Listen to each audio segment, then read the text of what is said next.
Você falou que se você chegar em 10% até agosto, não foi isso? Você consegue bater o Flávio. Qual que é? Existe uma estratégia? Qual que é essa matemática? Só para eu entender. A matemática, pra mim, ela é bem simples. Eu vou falar uma coisa, Firmino, que é polêmica. Eu sou a última esperança dessa eleição. Veja só, você está falando com a pessoa que é a última esperança da eleição. Eu não estou sendo pretencioso nisso. Nem achava que eu ia estar nessa posição. Eu sou uma pessoa muito humilde. É muito simples. O Flávio ele vai perder do Lula no segundo turno em qualquer hipótese. O Flávio não ganha do Lula no segundo turno. Quem está em terceiro sou eu.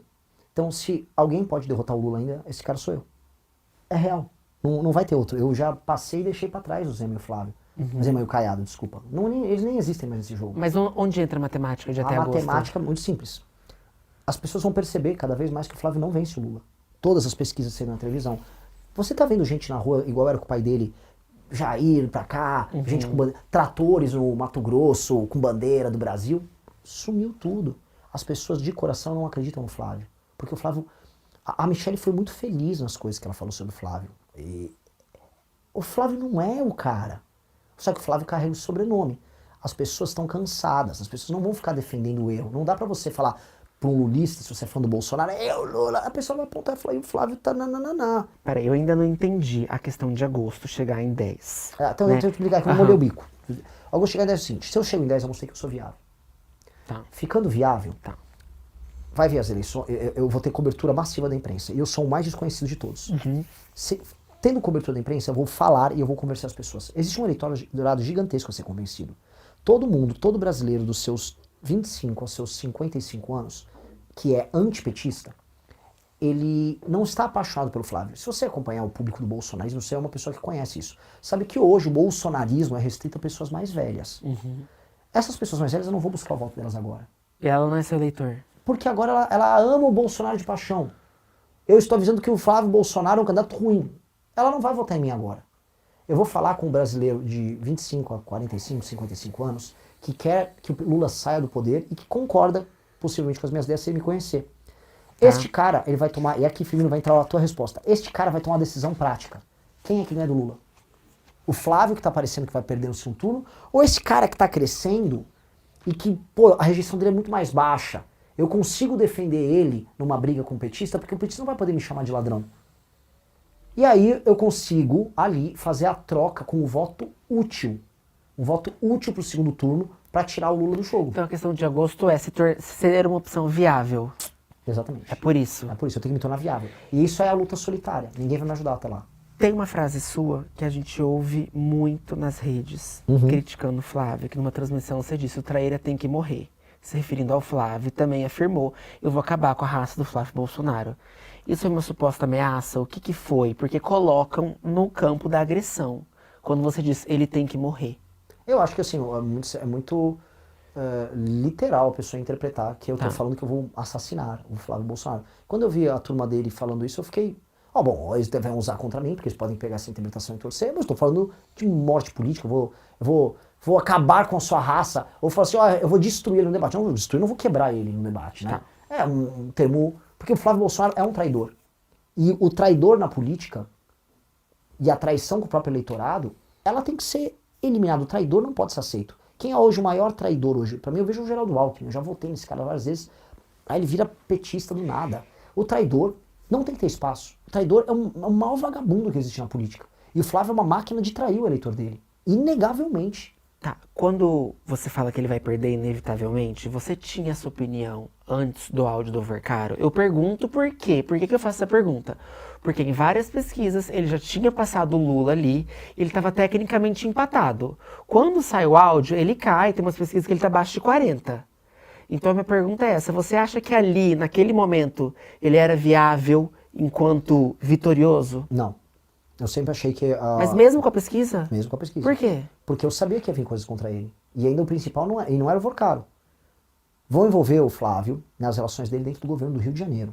Vão voltar a andar com as coisas da rachadinha e vão pegar os envolvimentos do escritório do Willer Tomás, que tem, inclusive, uma mulher dele ali, é sócia do Flávio no escritório dele, no escândalo do INSS. Você acha que ainda vai sair o nome dele no escândalo do INSS? Acho que vai sair o nome dele em muitos escândalos. O Flávio é um morto-vivo para as eleições. E isso é sabido.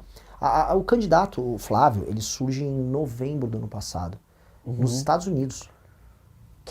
Ele foi declarado candidato no momento que eles fazem um acordo lá nos Estados Unidos. E o Lula tinha ciência desse acordo, que foi o acordo que tirou a candidatura do Tarcísio, e que foi naquele momento que, por conta das negociações da tarifa, e de colocar na Magnitsky, a turma do Alexandre de Moraes, o Lula se reuniu com o Trump, e dali foi feito um grande acordo, em que todos cedem, e é tirado o Tarcísio de campo, e por Lula, o Flávio ser candidato foi o caminho.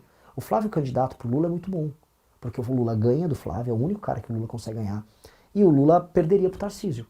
Então, ali, e por que era bom pro Flávio? Porque a família Bolsonaro não interessa que nenhuma liderança que não seja membro da família cresça.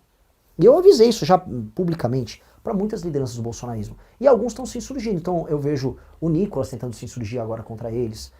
Só que ficaram endossando os caras por muito tempo, né? Eu nunca me endossei, então eu não tenho essa preocupação. Eu acho que eu quero conquistar o campo da direita falando o que eu penso. Antes da gente entrar no Nicolas, eu queria te perguntar da questão do aborto, do Guto Zacarias, que é do seu partido. E qual é a sua opinião? Assim, como foi aquilo para você? E qual a opinião sua e do seu partido a respeito do aborto? Vamos começar pelo final. O partido é a favor da manutenção da legislação atual. Ou seja, é um partido que é contra a alteração na nossa legislação e contra esses movimentos para o aborto que, vamos dizer, tornam a morte de crianças algo natural. O partido é contra aborto? Sim. Tá. O Guto, formalmente, sempre foi contra aborto também. Agora, o Guto teve um relacionamento todo errado. Todo errado. Tanto ele, imagino também as moças estavam erradas no relacionamento que eles tiveram. O Guto se comportou muito mal no processo. O Guto é um ser humano. Ele fala as coisas dele e ele pode, na vida íntima, eventualmente não cumprir aquilo que ele fala. E foi muito ruim para ele. Muito ruim. Ele se comportou de uma maneira muito errada. E qual é a pior parte do comportamento dele? Não só na relação com a moça, porque no fim do dia, o perdão que o Guto vai ter tem que vir de 3 entes. Da moça, da criança, que infelizmente com essa história ficou pública, vai saber tudo o que aconteceu um dia na vida dela, e de Deus. São esses 3 elementos.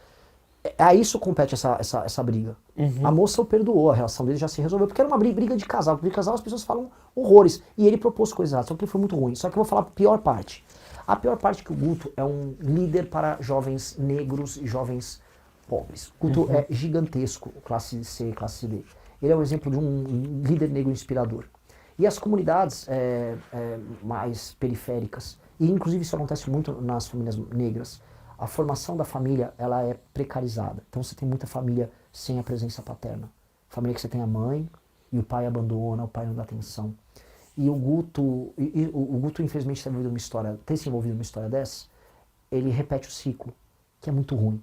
Então o Guto agora, essa história serviu para alertar, não só eu falei, mas ele sentiu no coração dele, porque o Guto foi exposto de uma maneira muito ruim. Falei, tá na hora agora de você quebrar o ciclo. Você tem que usar essa história para mostrar que você estava errado e que você tem que mostrar a importância, assim, pô, meter o boneco, ame essa criança e torne essa criança um objeto central na tua vida.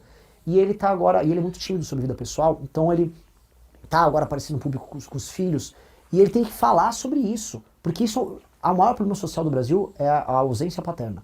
Ela atinge todas as outras coisas. Falta de segurança pública. Quem é o menino que comete o crime? Mais do que um menino pobre, é um menino que não teve pai. A relação entre cometer crime e não ter pai próximo é gigantesca.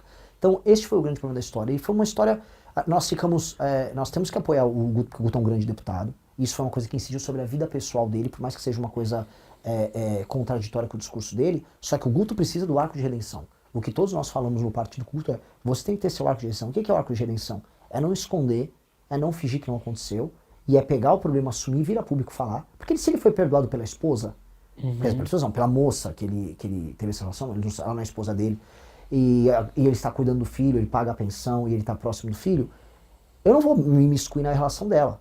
Agora, ele como líder, ele tem que dar o exemplo de que isso passou. E agora é a jornada dele. Eu queria te fazer a última pergunta, que é uma acusação de estupro, que em 2021 teve um boletim de ocorrência, acusações graves contra você. E a sua defesa afirma que a investigação foi arquivada e que a acusação é falsa. Eu queria que você falasse um pouco a respeito. Foi exatamente isso. Foi um relacionamento que eu tive com uma moça e ela ficou num dia e aí ela entrou com um BO no dia seguinte. Eu falei e ela me ligou: Renan, fiz merda. O que você fez? Renan, eu te explico. Eu tive que ir na delegacia fazer um BO. Na prática, ela tinha ficado comigo, ela voltou pra casa, os pais não gostavam de mim. Eu acho que eu vou ficar grave. Ficou Ela tava num surto, foi no hospital, queria tomar remédios, aí o pai convenceu, ou um tio, algum parente, não sei, a ela ir na delegacia. Foi à delegacia, fez o BO, deu alguns dias depois, ela refez o BO, tirou a acusação, só que aquilo vira um processo. E no processo, ela assume, fiz um BO contando uma mentira. E eu ganhei o processo. Então, Ela afirma. afirma categoricamente. Na verdade, Mas- sabe o que é a coisa mais irritante dessa história? É que pegaram o BO da menina, o primeiro, isso fica em sigilo, e vazaram. E aí não vazaram o BO seguinte que ela fez dizendo, eu menti. Ela assumiu. Tudo, E vem cá, absolutamente tudo. e aí você pede pra tirar do ar e a justiça nega. Porque aí é aí é justiça brasileira, né? Tá. Será que se fosse o Boulos, com esse caso, a justiça teria mantido ou tirado? Porque aquilo tá expondo, não só eu com uma mentira. Porque olha só, eu sou vítima nessa história. E eu só não tenho ódio da menina porque ela teve o tempo todo, após cometer esse erro que poderia destruir minha vida, como já essas mentiras destroem a vida de milhares de homens, eu tive o entendimento de que ela se arrependeu de coração. E que ela foi na delegacia, tirou o BO, e aí quando ela teve que ir na frente com o promotor falar, ela falou, eu menti. Eu menti. Eu tive um relacionamento normal com o Renan, e foi normal, e foi tudo consensual, e aí ela contou toda a história dela. Essa história que eu tô te contando agora, você é a primeira pessoa a saber do detalhe dessa história. E eu fiquei muito, assim, não apenas aliviado, mas eu fiquei com uma mistura de raiva e de, não digo uma gratidão, mas eu não fiquei com ódio dela. Tá, Porque ela cumpriu um papel bom nessa história. E como que você vê esse assunto que nasce agora dos direitos dos homens com essa recorrência de mulheres mentindo? Eu acho isso. Você viu o caso agora daquela menina Mari Ferrer, né? O que o STF fez. Eu acho isso horroroso. Horroroso, horroroso. Sendo uma pessoa que foi vítima disso, e as noites mal dormidas, e o medo de. Quando vazaram esse BO, que é um BO que era secreto, vazaram com o intuito de me lincharem na rua. Porque eu sou uma figura pública. Aí vazam um BO, porque só mostraram o BO mentiroso dela, mas quando ela faz o BO que se tratou, a gente mandou pro site, veio um site do PT lá, no Brasil 247, um desses assim, tem esse BO que eu falei, não tem não. Aí eu falei com a moça, ela falou com o advogado dela mandou, não, ela retificou tudo. Chegaram a publicar, site de esquerda. Aí quando querem falar do assunto, pegam só o da mentira dela. Entendi. Entendeu? Só que assim, eu sou tão tranquilo nesse assunto, que eu tenho nenhum problema em falar nisso, que, eu sou vítima da história. Que eu entendo, este é um problema que ocorre. Não existe praticamente consequências para alguém que faz uma acusação contra um homem dessa natureza. E isso sendo um país em que há muita violência contra a mulher. Veja como é paradoxal. Existe a violência contra a mulher, ela é endêmica, isso não é resolvido. A violência doméstica, a violência dentro de casa contra a mulher, ela é recorrente. E nós estamos longe de resolver esse assunto. Só que as acusações espetacularizadas de falsa violência contra a mulher, essas se tornam públicas como movimentando debate. Foi Sim. quando o Neymar foi alvo da Nájila. Lembro. Ou esse caso Mari Ferrer, que é claramente uma mentira da moça com o intuito de ficar famosa. O caso dessa menina que fez contra mim, ela não estava interessada em ganhar dinheiro, nada. Ela teve um surto e a família, ou parentes, amigos que estavam ao redor, motivaram ela a fazer coisa errada. E ela teve a hombridade de retificar. Hombridade é tempo que a mulher Sim, hombridade, claro, mas ela teve mas a é decência. coragem, né? Era decência, porque ela estava me acusando de algo que eu não fiz e que eu não merecia. E achei que foi decente da parte dela. Tanto que eu me tornei depois amigo dela. Sim. Falei, não, pô, assim, se comete um erro na tua vida, você tem que corrigir. Você tem que... Corrigir. E ela corrigiu o erro dela e eu fico feliz. Agora, o caso da Mari Ferrer, não. Aqui é uma psicopata pra mim. Ela mente, ela perde na justiça, aí ela se torna uma ativista. O governo Lula indicou ela pra cargo. E aí ela produz uma tese jurídica, e aí isso para no STF, aí o STF beneficia ela. Que recado está sendo passado? O recado é muito ruim. O recado é da criação da impossibilidade da relação entre homem e mulher. O homem... Porque... Esse assunto eu acho muito legal. A gente vive numa sociedade que nos últimos anos, isso está parando, tá? Cultivou a ideia do amor livre. Amor livre, amor livre, amor livre. Aí no meio desse cultivo do amor livre, aí agora uma hipermoralização de que qualquer coisa que o homem faz contra a mulher, ele carrega alguma violência. Uhum. Então do nada homens e mulheres estavam tendo um amor livre, e aí agora tudo é crime. Então, Sim. E aí eu acho que não é nenhuma coisa nem outra, no sentido de que é errado o tal do amor livre. O amor livre, quando eu digo assim, essa hipersexualização dos jovens que a minha geração viveu, do menino ficava com a menina, todo mundo. Sim. Isso gerou pessoas dessensibilizadas, entendeu? E do outro lado, você gerou agora um medo e uma culpa das pessoas se relacionarem, que as pessoas não conseguem construir relacionamentos românticos mais, porque elas não confiam nisso. E o Estado está interferindo nisso de maneira terrível. E gera para a mulher a ausência total e completa, vou colocar aqui, de punição para um comportamento, uma denúncia falsa, e para o homem um pânico em se relacionar. Pânico, morrendo. Eu Mas uma juro. mulher acaba com a vida do homem, se ela quiser. Tanto que quando veio essa história, eu sou muito discreto sobre a minha vida pessoal. Muito, muito discreto. Eu fiquei com medo eu estava solteiro, eu fiquei com medo de arrumar qualquer relação. E esse foi feito em mim. E eu sou uma pessoa, do ponto de vista jurídico, eu sou uma pessoa lida. Eu sou uma pessoa, meu pai é advogado, eu sou cercado de grandes advogados. Eu falei, não, cara, eu não quero isso pra mim. Eu tenho medo de sair com pessoas que eu não conheço. Olha só como fica. Você não acha que humaniza a imagem do candidato? Eu acho que, eu não sei. Abrir a vida? Abrir a vida, sim. Eu acho que humaniza. Mas ao mesmo tempo eu tenho muito medo do mal que podem fazer com minha família. Tá, eu sei. Esse é o mal. Agora, quando eu digo que eu sou fechado, é porque eu sou uma pessoa fechada. Eu sou uma pessoa emocionalmente muito difícil. Porque eu não gosto de expor meus medos, minhas fraquezas. E eu sou uma pessoa humana, eu consigo fazer isso com música. Então quando eu componho as letras das músicas, eu toco, aí o meu lado que eu reprimo, ele é solto. E isso me faz muito bem. Às vezes quando eu cozinho, assim, por exemplo, sabe, pessoas que... Quais são os seus atos que você mostra afeto para as outras pessoas? Eu não sou uma pessoa de ficar abraçando. Agora, se eu cozinhar uma coisa pra galera... É um gosto de você. Exato. Então, essas são as maneiras que... E pessoas... Eu sei lá, eu sou meio estranho nesse ponto. Não sou a pessoa mais fácil. Mas eu acho que é uma minha forma de ser bom. Uma das maiores críticas do MBL, ao MBL hoje é que no segundo turno de 2022, vocês ficaram isentos. Não. Não, a gente não ficou isento. Sim, vocês não... A gente pediu voto nulo, que é diferente de ficar isento. O que muda? Muito. Qual que é a diferença?